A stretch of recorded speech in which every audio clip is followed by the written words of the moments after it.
And so the student asked me, she said, you didn't explain to us the mechanism of action of nitroglycerin. I understand nitroglycerin is also an explosive. And she said, well, certainly it couldn't work by causing explosions.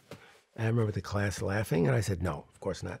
I said, but I really am not certain about the mechanism of action. It may not be known. That's why I haven't told you why. Let me look it up. So I spent the rest of the afternoon reading up on nitroglycerin. The mechanism was completely unknown. Being a chemist, I looked at the chemistry of nitroglycerin.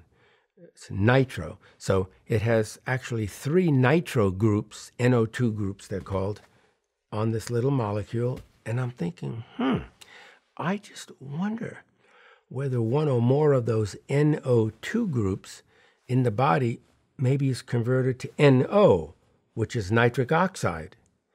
So a couple of days later, we began to do those experiments in a laboratory.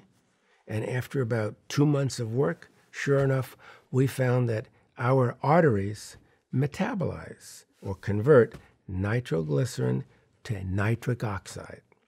And so then we purchased some authentic nitric oxide gas, and we tested that pharmacologically, and we found that it produces all the identical effects of nitroglycerin. And so we concluded that nitric oxide is the active species in the drug nitroglycerin.